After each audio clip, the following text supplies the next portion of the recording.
കർണാടക മുഖ്യമന്ത്രി ഡി.കെ. ശിവകുമാർ വിവാദത്തിൽ പകുതി കടിച്ച ആപ്പിൾ പ്രവർത്തകർക്ക് നേരെ എറിഞ്ഞതാണ് വിവാദമായത്. ശിവകുമാറിന്റെ ഫ്യൂഡൽ മനോഭാവമാണ് പുറത്തുവന്നത് എന്ന് ബി.ജെ.പി. ആരോപിച്ചു.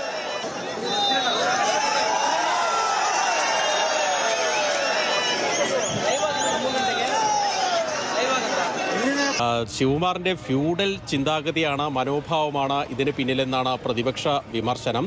അതായത് അദ്ദേഹത്തിൻ്റെ മണ്ഡലത്തിൽ കനക്പുരയിൽ ഈ ജനാശീർവാദ റാലി അല്ലെങ്കിൽ ജനങ്ങളെ കണ്ട് അവരോട് നന്ദി പറയുന്ന ഉൾപ്പെടെയുള്ള പരിപാടികളാണ്. അതായത് മുഖ്യമന്ത്രിയായ ശേഷം അദ്ദേഹം നടത്തിയ പരിപാടിയിലാണ് ഇത്തരത്തിലുള്ള ഒരു സമീപനം അല്ലെങ്കിൽ പ്രവൃത്തി ശിവകുമാറിൻ്റെ ഭാഗത്തുനിന്ന് ഉണ്ടായത്.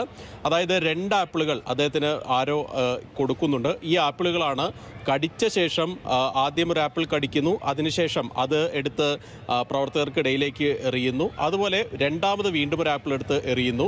ഇങ്ങനെ അതായത് അദ്ദേഹത്തിൻ്റെ ഉച്ഛിഷ്ടം മറ്റുള്ളവർ കഴിക്കട്ടെ എന്നുള്ള തരത്തിലുള്ള മനോഭാവം. കർണാടകയിലെ റാലികളിൽ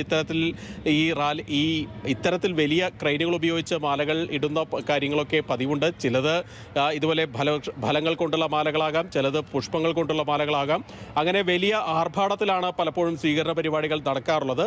ഏതായാലും അത്തരത്തിൽ ഒരു പരിപാടി നടക്കുമ്പോൾ അതിൻ്റെ ശോഭ കെടുത്ത രീതിയിലായി മുഖ്യമന്ത്രിയുടെ ഭാഗത്തുനിന്നുണ്ടായ ഈ ഒരു പ്രതികരണം എന്നുള്ളതാണ് ഏറ്റവും പ്രധാനപ്പെട്ട ഒരു കാര്യം. വലിയ വിമർശനമാണ് സമൂഹ മാധ്യമങ്ങളിൽ ഇതിൽ ഡി.കെ. ശിവകുമാറിനെതിരെ ഉയരുന്നത്.